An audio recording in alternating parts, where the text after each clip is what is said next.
¿Qué tal, amigos? Muchísimas gracias por acompañarnos al Descubierto. Les saluda Endrina Yepes. Ya estamos listos para iniciar nuestra conversación con el invitado de esta semana.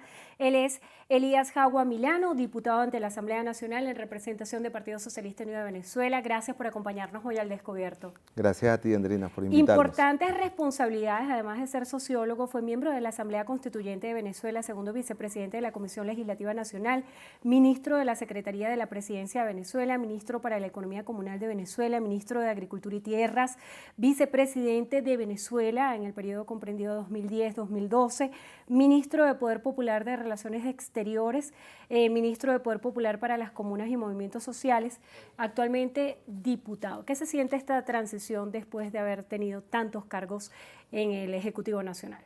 Mayor libertad, ¿no? Siempre estar en el gobierno y hablar en nombre del Ejecutivo Nacional implica limitaciones en lo que uno a veces quiere decir o quiere expresar con plenitud, porque compromete tu opinión como ministro o como vicepresidente, compromete a todo un gobierno. En cambio, como diputado estás más en el ámbito de la libertad de opinar políticamente sobre los temas que estén en el tapete en ese momento. Igualmente mayor libertad de acción, de reunión política con sectores sociales, más tiempo para interactuar, para hacer lo que es lo más bonito de la política, ¿no? Comunicarse con la gente, hablar con la gente, sentir con la gente. ¿Qué pudiera decirnos hoy que en otra circunstancia no hubiese podido decir acerca de la realidad que está viviendo Venezuela? Mira, por ejemplo, ser más crítico sobre aspectos de la política gubernamental o también ser más crítico de la actitud de la oposición venezolana, ¿no?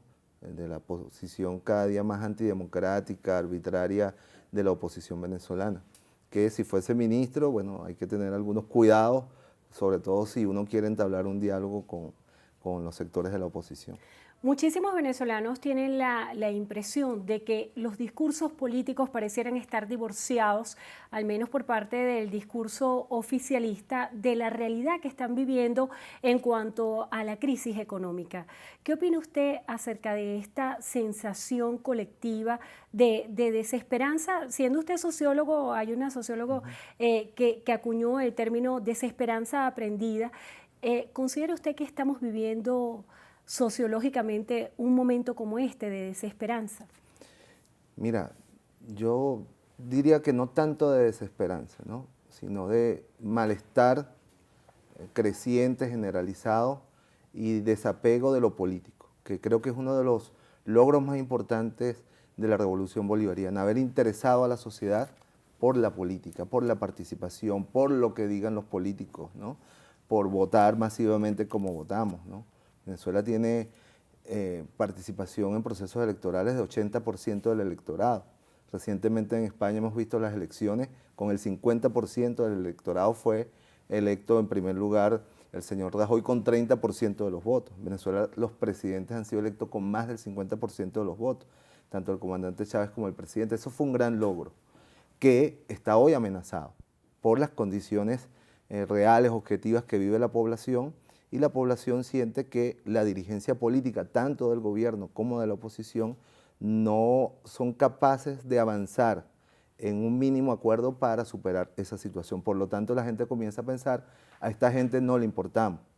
Y una sensación de que el juego está trancado, de que los políticos no se ponen de acuerdo, no les interesa a la gente, y por lo tanto, si a los políticos no les interesa a la gente, bueno, a nosotros no nos interesa a los políticos, ¿no? Yo creo que eso es lo más peligroso de este momento. De esta situación tenemos que salir con mayor politización, con mayor participación de la gente, con mayor confianza de la gente en la democracia. Acerca de este juego trancado al cual usted hace referencia, hay varias propuestas sobre la mesa. Una de las propuestas es tratar de buscar una solución por la vía electoral. Usted también hacía referencia a todo lo que es el histórico de los procesos electorales en Venezuela, Pero para muchos la salida de toda esta crisis política que estamos viviendo se dirime a través del referéndum revocatorio. El presidente de la Asamblea Nacional, Henry Ramos Ayub, hacía esta semana un señalamiento a la bancada oficialista donde les decía: no van a poder enfriar el referéndum revocatorio. ¿Considera usted que hay una estrategia por parte del gobierno nacional para dilatar el referéndum revocatorio? ¿Existe miedo de medirse en unas elecciones? Mira, en primer lugar, el referéndum revocatorio es una opción constitucional. Esto es muy importante decirlo. O sea, el gobierno no está obligado ni a promover ni a apoyar un referéndum revocatorio. Es una opción de quienes quieran salir del gobierno a la mitad del periodo, tal como lo estableció de manera inédita en los sistemas políticos del mundo la Constitución de la República Bolivariana de Venezuela. Esa opción está normada por la Constitución y está reglamentada por el Poder Electoral, con un reglamento que data del año 2007, que tiene unos lapsos específicos, que esos lapsos dan 240 días. La oposición tenía la oportunidad, la opción constitucional de activar el referéndum desde el 11 de enero de este año. Primera pregunta, ¿por qué no lo hicieron? ¿Por qué esperaron hasta finales de mayo para entonces intentar forzar unos lapsos que violarían los establecidos en el reglamento y achacarle al gobierno que el gobierno quiere impedir o que las fuerzas revolucionarias queremos impedir el referéndum revocatorio? No, no lo queremos impedir. A la muestra está que ha iniciado un proceso, se acaban de validar las firmas, está en el proceso de auditoría de esa validación de firmas, habrá un anuncio seguramente de recolección de firmas. Ahora, en ese proceso se han detectado graves irregularidades. Mira, de 3 millones de firmas que anunció Ramos Alut y Capriles que habían recogido el primer día que anunciaron, pasaron luego a 2.600.000, 2.800.000. Después dijeron que eran 1.900.000. Cuando se fue a la primera revisión de firmas, 605.000 firmas eran chimbas, pues, ¿no? Firmas sin cédula, cédula sin firma, huellas sin firma, firmas sin huella, muertos firmando, privados de libertad firmando, gente que no firmó y le falsificaron la firma, ¿no? Todo eso comporta delitos penales, que ha sido recurrido ante el Tribunal Supremo de Justicia. Y luego cuando vino la validación, fíjate, validaron 400.000 firmas, redondeando, ¿no? Solo el 30% de las que finalmente fueron válidas para ir al proceso de verificación. De manera que el proceso de referéndum está corriendo, nadie lo está deteniendo. Ahora, ellos no lo hicieron a tiempo y lo están haciendo mal. La pregunta fundamental es: ¿hay referéndum revocatorio este año, sí o no? Desde el punto de vista estrictamente reglamentario, no. Saque usted la cuenta, 240 días de aquí hasta el 31 de diciembre, no da.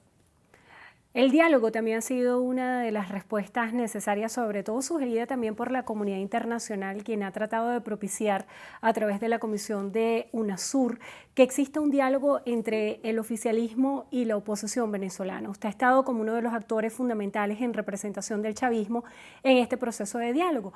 Cuando el expresidente Zapatero, en el marco de la OEA, señalaba que habían transcurrido 20 reuniones, muchos venezolanos no sabían que se habían efectuado tantos encuentros. ¿Qué ha pasado en cada uno de estos encuentros y cuál pudiera ser la fase del diálogo hoy?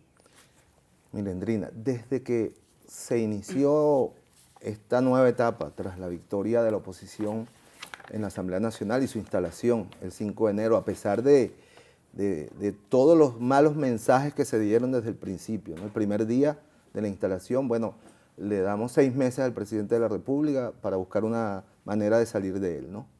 6 meses que se cumplen, por cierto, este próximo 5 de julio, ¿no? Luego, el atentado simbólico, ¿no? En un intento de promover el odio de la manera abrupta como se sacaron los cuadros del comandante Chávez y el rostro de Bolívar, ¿no? Por parte del presidente de la Asamblea Nacional. A pesar de eso, a las pocas semanas, nosotros activamos mecanismos de comunicación, atendiendo al llamado que hizo el presidente Nicolás Maduro cuando estuvo en la Asamblea de crear una comisión de la verdad, ¿no? Y de diálogo para resolver las cosas que están pendientes de resolver. La Comisión de la Verdad y la Justicia, ¿qué busca? Una clarificación de los hechos que ocurrieron en el 2014, una reivindicación de las víctimas. Aquí hubo víctimas, hay 43 viudas, huérfanos, padres que necesitan una respuesta del Estado. El Estado está obligado a dársela y hay que lo primero que hay que decir es la verdad, ¿qué pasó? ¿Cuál fue la responsabilidad de cada cual? ¿Cuál fue la responsabilidad de los dirigentes opositores que convocaron a la salida? ¿Cuál fue la responsabilidad de los organismos de seguridad de Estado en las situaciones que se vivieron? Para entonces buscar salidas de reparación a las víctimas y de buscar mecanismos que permitan a la sociedad avanzar y superar los traumas. Las sociedades no pueden vivir pegadas. Bueno, desde allí comenzamos comunicaciones con Ramos Alú, con Julio Borges, con distintos sectores. Hasta tanto ellos dijeron, no nos sentamos si no hay un tercero. Entonces el presidente Maduro convocó, invitó en su condición de jefe de Estado a los 3 expresidentes. Ellos aceptaron esa mediación, ese acompañamiento. De hecho, fueron a la primera reunión en República Dominicana y luego se retractaron. ¿Por qué? Porque Capriles se impuso. Tenemos que entender que hay una situación de conflicto interno en el seno de la MUD por los liderazgos. Capriles cree que dialogar le resta liderazgo en su iniciativa, que es de él y quedó demostrado durante la validación de firmas. Solo Capriles estaba trabajando por la validación de firmas. Ramos Alú estaba en Washington, la señora María Corina Machado estaba bailando tambor en Curiepe, los de Voluntad Popular estaban en Washington con Ramos Alú. Es decir, el referendo es una iniciativa solo de Capriles y Primero Justicia.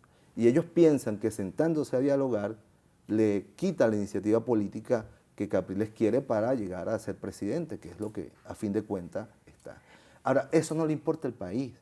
El país lo que quiere es ver una dirigencia política sentada, ¿no? Diciendo, bueno, ustedes tienen un problema político, tienen una percepción de lo que pasó en el 2014, aclárenla.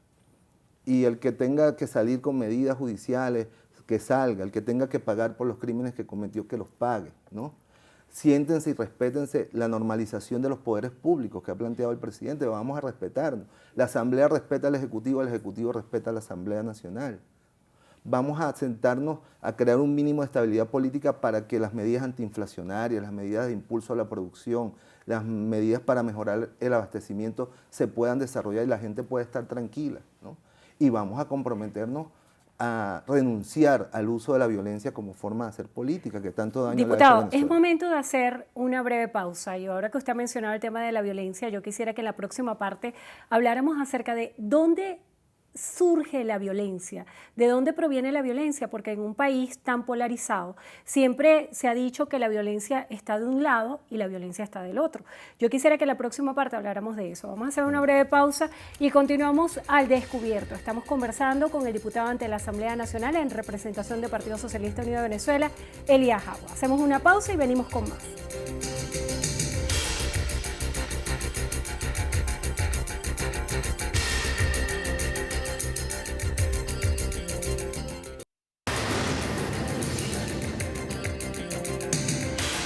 Continuamos al descubierto. Estamos conversando con el diputado ante la Asamblea Nacional, Elías Jagua, representante del Partido Socialista Unido de Venezuela. En la parte anterior quedaba en el aire su respuesta acerca de la violencia. ¿De dónde proviene la violencia en Venezuela? Cuando en distintos escenarios internacionales se ha hablado de presos políticos, esta misma semana el presidente de Estados Unidos, Barack Obama, hacía un llamado en el cual decía textualmente: los presos políticos deberían ser liberados, el proceso democrático debería ser respetado y eso incluye los esfuerzos legítimos de buscar un referéndum revocatorio contemplado en la ley venezolana. ¿De dónde proviene la violencia? Mira, con toda responsabilidad y no por tener una posición parcial que obviamente la tengo. La violencia comenzó cuando se desconoció en el año 2002 al gobierno constitucional del presidente de la República Bolivariana de Venezuela. Nosotros llegamos al poder político de la Revolución Bolivariana el 2 de febrero de 1999. Se pensaba, ¿te acuerdas toda aquella campaña que hasta se falsificó la voz del comandante Hugo Chávez de que íbamos a freír a los adecos en aceite, de que iban a haber fusilamientos, que no pasó nada de eso? El presidente Chávez convocó a constituyentes. Coexistimos el viejo Congreso de la República y la constituyente. Tú eras periodista, bueno, eres periodista, pero debes recordar aquellos días, ¿no? Se fue a un referéndum consultivo, se aprobó la nueva constitución, con ello se disolvieron los viejos poderes, se convocó a nuevas elecciones. Ellos ganaron algunas gobernaciones, nosotros otras, tuvieron una representación importante en el Parlamento. Es decir, de parte de la revolución nunca hubo ni revanchismo, ni vindicta por lo que nosotros habíamos pasado, presos, torturados, ajusticiados, la masacre del 27. Nunca vinimos con una sed de venganza o rencor en el alma, ¿no? Vinimos a construir nuestro proyecto, un país donde pudiéramos caber todos con igualdad, con justicia, con dignidad. ¿Cuál fue la respuesta? El 2002, el golpe de Estado, la violencia. Y de allí eso no ha parado. Solamente paró entre 2007, entre 2006, después de la gran victoria del comandante Hugo Chávez, que por primera vez reconoce, y eso hay que reconocérselo al señor Rosales, el primero que tuvo la valentía de reconocer un triunfo de la revolución bolivariana, ¿no? Cuando perdió frente al comandante Chávez en el 2006, y luego vino un periodo de estabilidad. Y fíjate cómo la estabilidad política está ligada a la prosperidad. Fueron los años de mayor crecimiento económico, de las misiones, de las grandes misiones, de la expansión del consumo, ¿no? Porque hubo estabilidad política. O sea, usted atribuye de alguna manera que la crisis económica que estamos viviendo hoy los venezolanos es producto de la conflictividad política. No, sería muy reduccionista, es una variable, ¿no? Pero sin duda alguna que la situación económica tiene problemas estructurales que tienen que ver, bueno, con la dependencia de un producto que es la renta petrolera, el cual ha disminuido sus precios, ese es uno, pero también ha habido dentro de la guerra política estrategias de guerra económica. El dólar paralelo, el contrabando de extracción, la informalización del mercado, eso también es una realidad. Y los errores que hayamos podido cometer en la gestión económica, que sin duda ¿Cuáles considera usted han sido los principales errores que se han cometido en la conducción política de todos los aspectos de la economía venezolana? Mira, no haber sostenido una política, la política que iniciamos de inversión, de fortalecimiento del aparato industrial y agroindustrial y agrícola del país, tuvo un crecimiento importante entre el 2006 y 2007, y ahí se muestran los resultados de incremento de la producción agrícola entre 2006 y 2010, ¿no?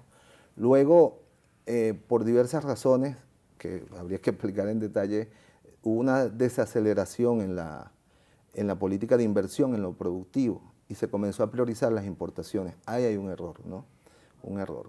Importaciones que por lo demás, y hay que decirlo, fueron absolutamente perforadas por la corrupción pública y privada, por un concierto entre funcionarios públicos y funcionarios privados que perforaron los sistemas de importación. ¿Dónde están los responsables de todos esos actos de corrupción que usted señala? Algunos están procesados, detenidos, otros huyeron del país, pero sin duda alguna que yo comparto contigo que si algo reclama el país es mayor severidad con la corrupción, independientemente de si son dirigentes opositores, si son dirigentes o funcionarios del gobierno, si son empresarios del sector privado.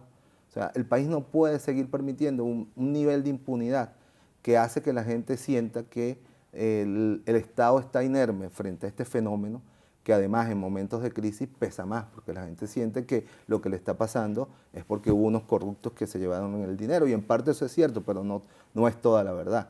Es decir, ha habido variables estructurales, ha habido la corrupción, ha habido la guerra económica, ha habido el sabotaje permanente, y todo eso enmarcado dentro de un clima de inestabilidad política que se agravó, volviendo a tu pregunta inicial de quién inició la violencia, con la violencia terrorista del año 2014. El país fue sometido a 6 meses de violencia terrorista convocada por Leopoldo López. Ese escenario que usted describe, que es la realidad venezolana de distintas aristas de crisis, ha sido interpretado por muchos como crisis humanitaria, y eso ha sido una pregunta de amplio debate en distintos escenarios. ¿Existe en Venezuela hoy una crisis humanitaria?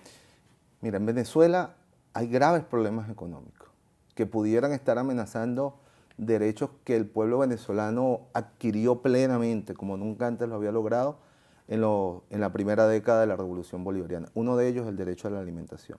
Esa es una preocupación permanente del presidente, de todos nosotros, que el pueblo no retroceda en el sagrado derecho a alimentarse. Y eso ha sido vulnerado, no podemos desconocerlo. Igualmente que el acceso a las medicinas. Ahora, Venezuela es el único país del mundo que tiene, aún en medio de esta crisis, un sistema de distribución gratuita de medicamentos. No hay otro.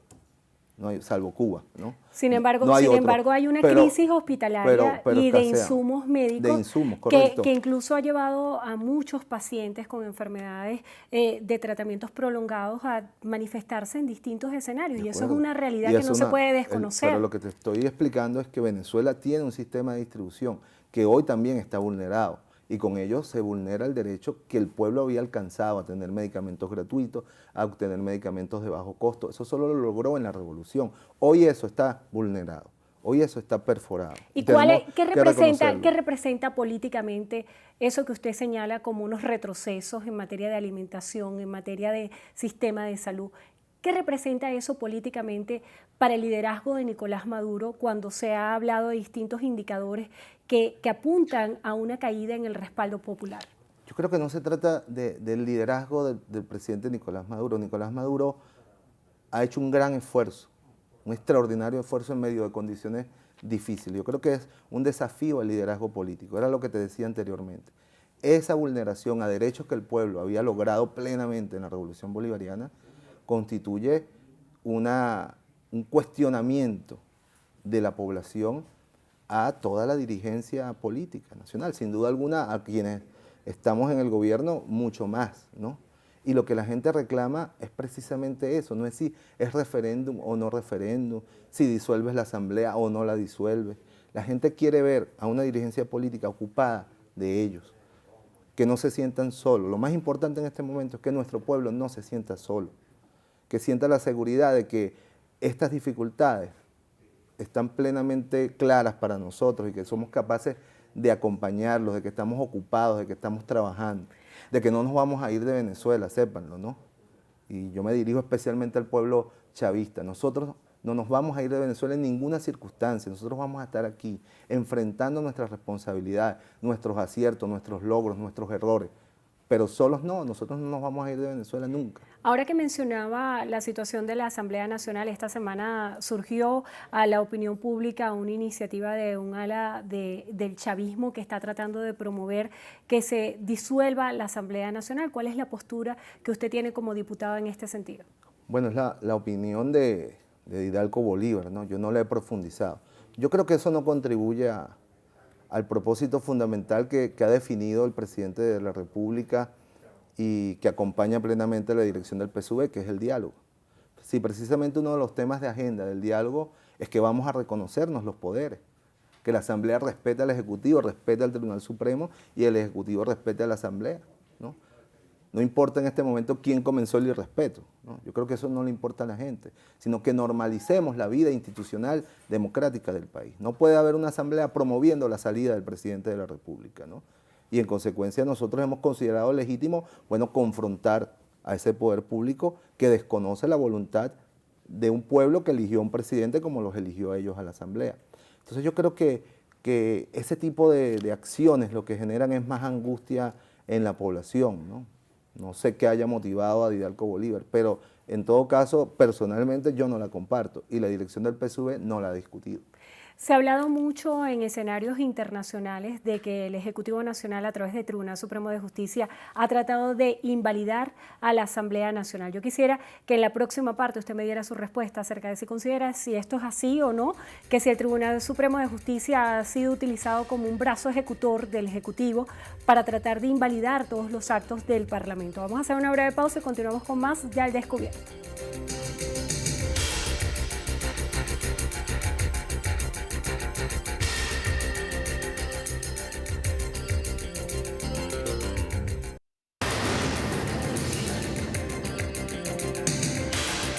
Continuamos al descubierto. Estamos conversando con el diputado ante la Asamblea Nacional en representación del Partido Socialista Unido de Venezuela, Elías Agua. En la parte anterior quedaba en el aire su respuesta acerca de los planteamientos que ha habido esta semana de la posibilidad de disolver la Asamblea Nacional. Hay distintas posturas a través de constituyente, el Tribunal Supremo de Justicia.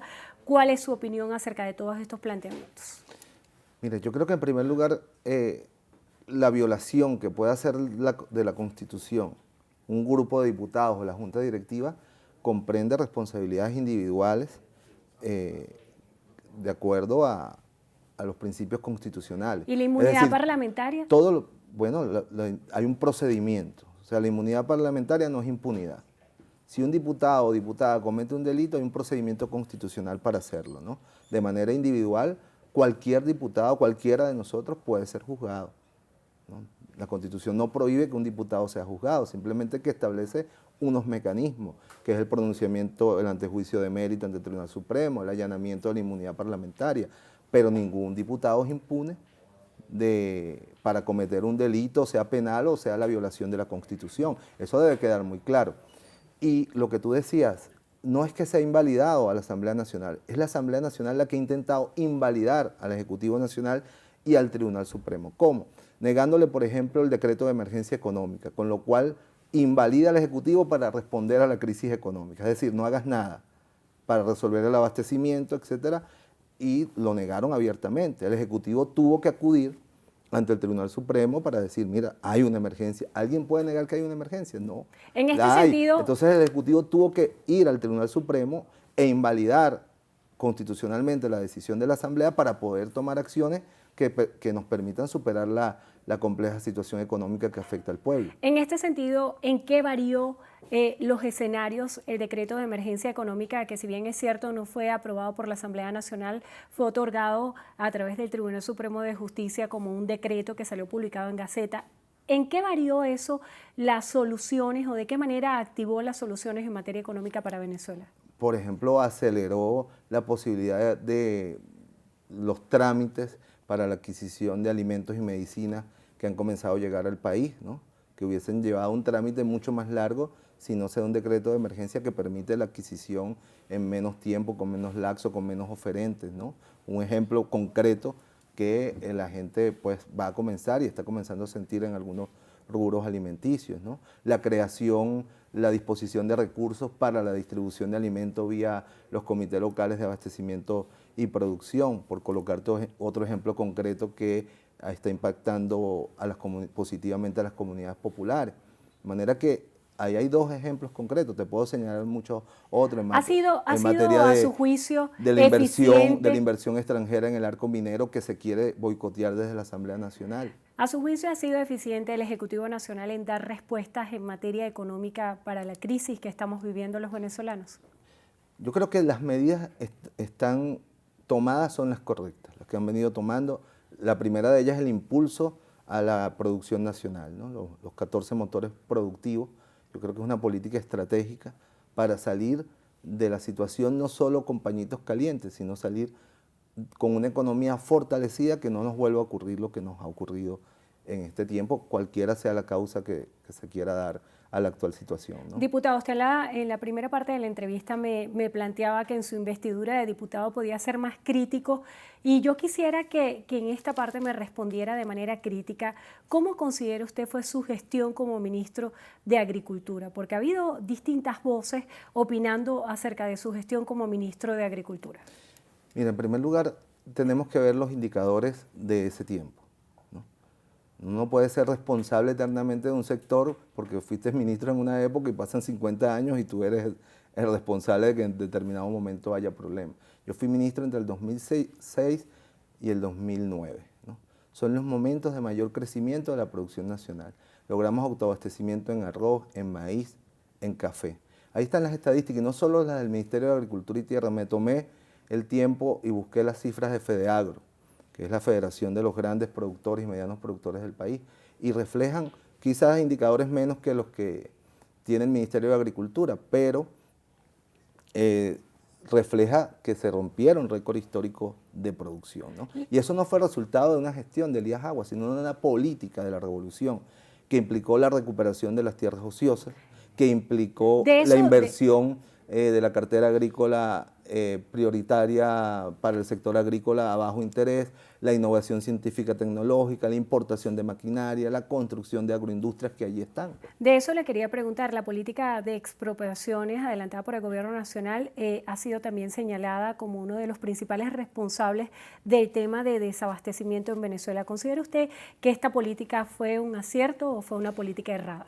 Mira, hablemos con cifras. En Venezuela hay 30 millones de hectáreas con vocación agrícola.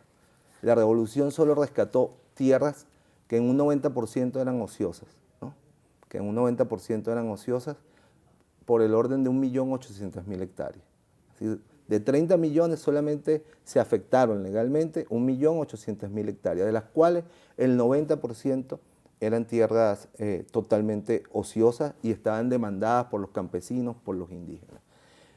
Si tú me dices autocríticamente, hay un sector que nosotros afectamos, que sin duda sí era productivo, que fueron las fincas del sur del lago del estado Zulia. Yo debo reconocerlo, ¿no? Y había una balanza, ¿no?, entre hacer justicia de los yucpas que históricamente habían recuperado o habían reclamado esas tierras que les pertenecían hasta los años 40, cuando fueron desalojados por la fuerza, o preservar esto. Optamos por la justicia, pero sin duda alguna ahí hubo una afectación de la producción, pero en el resto no. Los grandes hatos llaneros que se recuperaron, los de Barinas, los del centro, los valles de Aragua, eran tierras absolutamente improductivas. ¿Y hoy en día son, ¿no?, tierras productivas? Algunas sí. Es una matriz de que todas no producen. Algunas sí son productivas y bastante productivas y mucho más productivas de lo que eran anteriormente. Otras no, otras tienen un nivel medio, otras no pudieron levantar los campesinos la actitud. Ahora, se trata de quitársela, se trata de apoyarlos, de fortalecer su iniciativa y convertir todas esas tierras en productivas, pero no solo las que rescató el Estado, sino las que tiene el sector privado todavía ociosas. Son 30 millones de hectáreas. 25 millones, 6 millones de hectáreas de las mejores que están en manos del sector privado. Entonces la producción agrícola no depende en Venezuela del Estado, depende del sector privado, que ha recibido apoyos como nunca antes. También el sector privado debe responder por qué no ha incrementado la producción. En cuanto al sector industrial, ¿sabes cuántas empresas hay en Venezuela? Aproximadamente 50.000. ¿Cuántas son del Estado? 250 empresas. Puede ser solamente achacable a la política de nacionalizaciones con ese margen, con esa proporción tan ínfima que tiene el Estado en la participación de la economía productiva. De manera que hay que colocar las cosas en su justa balanza. ¿Hasta qué punto el Ejecutivo Nacional ha sido promotor de la inversión local y también promotor de la inversión extranjera en materia de seguridad jurídica? Mira, en materia de seguridad jurídica en Venezuela hay una constitución clara que protege las diversas formas de propiedad, una de ellas la propiedad privada. El Ejecutivo desarrolló leyes de promoción de la pequeña y la mediana industria, de la agricultura, creó carteras agrícolas obligatorias, creó fondos del Estado como el Fondo Bicentenario para el impulso a la pequeña, a la mediana industria, tomó medidas de protección a la producción nacional, ¿no? Exoneró del impuesto sobre la renta el sector agrícola y agroindustrial, subsidió durante 17 años el combustible sin aumentarlo, subsidió y subsidia el agua, la electricidad. Todos esos son estímulos a la producción. Hay que preguntarle al sector privado por qué con esas ventajas que no tiene ningún sector privado en este continente no logró elevar la producción a los niveles que requería una expansión del consumo gracias a la expansión, valga la redundancia, de la capacidad adquisitiva de los venezolanos.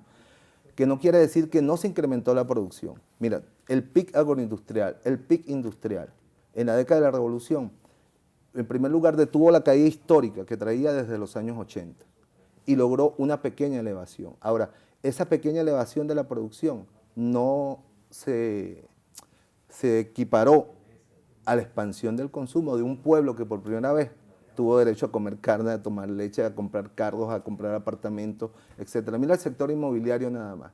Las clases medias en los años 90, solo 5.000 familias pudieron acceder a un apartamento.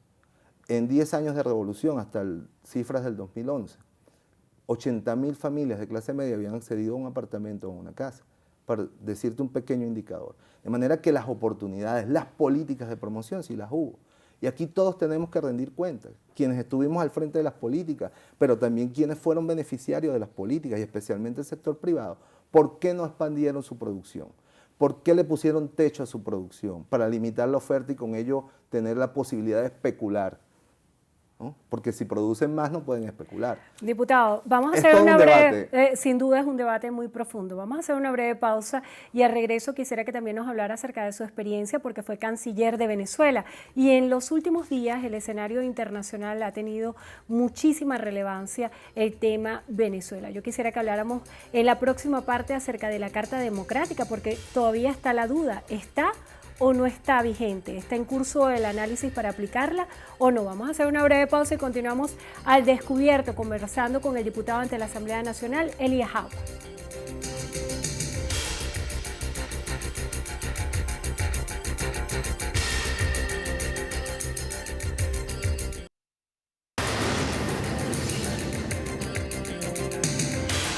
Continuamos al descubierto. Estamos conversando con el diputado ante la Asamblea Nacional en representación del Partido Socialista Unido de Venezuela, Elías Jagua. Usted también fue canciller de Venezuela. Quisiera que nos hablara acerca del abordaje que ha tenido el tema Venezuela en los distintos escenarios internacionales y existe la duda de si está en curso o no la aplicación de la Carta Democrática en nuestro país. No, no debe haber duda. Es imposible que esté en curso la aplicación de la Carta Democrática, porque en primer lugar fue irrita la convocatoria hecha por el secretario general Almagro, porque para que el secretario general pudiera convocar a una reunión para activar la Carta Democrática, tendría que haber una ruptura del orden constitucional en Venezuela. Y aquí no hay ruptura del orden constitucional. Ahí hay un parlamento. Esta semana que pasó el parlamento sesionó, el presidente de la Asamblea declaró, ofendió a la Fuerza Armada, hizo todo lo que le dio la gana en ese afán cada día de provocar el odio, de provocar a un sector de la sociedad que es el chavismo, ¿no? Es una cosa muy irresponsable, que el presidente de un poder se dedique todos los días a promover el odio y a provocar a la Fuerza Armada, a provocar al chavismo, ¿no? ¿Qué busca? ¿Qué busca un señor que tiene la obligación de, como jefe de un poder público, promover la paz, la estabilidad, con esta permanente inyección de odio y de provocación a un sector de la sociedad, ¿no? Pero en todo caso, la Carta Democrática no puede ser activada en un país sin el consentimiento de su gobierno, mientras este gobierno esté en pleno ejercicio de sus funciones, mientras la Constitución esté vigente, mientras los poderes públicos estén funcionando. De manera que no hay ningún motivo, ningún causal para que ese proceso se inicie. Pues por lo tanto, para nosotros, y con eso acompañamos al gobierno, al presidente Nicolás Maduro, no hay activación de la Carta Democrática, ni está en proceso ni la habrá, porque en Venezuela hay una democracia plena, unos poderes vigentes, una constitución vigente. La realidad económica de Venezuela varió también su imagen a nivel internacional y sobre todo comprendiendo la nueva conformación geopolítica de la región, que ya no está la alianza de Brasil, ya no está la alianza de Argentina. ¿Cómo se considera hoy la realidad internacional de Venezuela? Mira, hemos vivido en los últimos años y casualmente tras la muerte del comandante Hugo Chávez, el 5 de marzo del año 2013, un reposicionamiento de la hegemonía del gobierno de los Estados Unidos en la región y en el mundo, ¿no? Un gobierno que, fiel a su concepción imperial, ha decidido poner fin a lo que ellos consideran un desafío. Y que no está el desafío, sino simplemente el derecho que tenemos los países a ser soberanos, el derecho que tiene Rusia a ser soberano, el derecho que tiene China, que tiene Brasil, que tiene Venezuela, que tiene cualquier país del mundo. Pero a un gobierno con una concepción imperial no le interesan los gobiernos soberanos. Lo consideran una amenaza, como nos han considerado. Y por lo tanto se desató una estrategia para lograr la derrota electoral en Argentina, el golpe de Estado parlamentario en Brasil, la creación de la guerra en Ucrania como una permanente amenaza contra Rusia, ¿no? La promoción del conflicto en el mar que comparten China y varios países asiáticos. Es decir, es la recuperación de la hegemonía, del poder, de esa concepción imperial sobre la base del sabotaje económico, del despliegue militar, lo que estamos viviendo. Y sin duda alguna que Venezuela es un objetivo fundamental por las reservas petroleras que poseemos y sobre todo por habernos atrevido a reivindicar nuestra independencia, nuestra soberanía y el derecho a la autodeterminación. ¿Qué le espera a los venezolanos en el segundo semestre a su juicio? Mira, depende mucho de que podamos lograr un mínimo de estabilidad política. Por eso nosotros seguimos insistiendo, como lo ha hecho el presidente Nicolás Maduro, en que la oposición se siente a dialogar. Y esa opinión mayoritaria del país de que nos sentemos a dialogar tiene que ser escuchada por la dirigencia de la oposición para lograr un mínimo de estabilidad política que le permita al gobierno avanzar en las políticas económicas que se han visto boicoteadas, entrabadas. Bueno, tú mismo lo decías. Estamos solicitando inversión extranjera en áreas estratégicas como la minería, como la petroquímica, como otras, y la presidencia de la Asamblea Nacional envía cartas a las embajadas diciendo que no, que esas son ilegales, que no inviertan, ¿no? Se van por el mundo diciendo que Venezuela no va a pagar la deuda, lo cual entonces se constituye también en una forma de bloqueo financiero, ¿no? se opone, la permanente desestabilización en la calle impide el normal desenvolvimiento de la vida cotidiana, pero también de la vida económica del país. Necesitamos sentarnos a hablar. ¿Qué hace falta para que se puedan sentar a hablar oficialismo y oposición venezolana y que este diálogo sea eficiente, productivo? Que la oposición resuelva sus contradicciones internas, porque no hay ninguna razón para no sentarnos a hablar. El referéndum no puede ser un condicionante, el referéndum es una opción constitucional. Actívanla como la están activando. O sea, tú no puedes decir, yo me siento si hay referéndum. No, eso no depende de nosotros. Nosotros no queremos referéndum, obviamente, ¿no?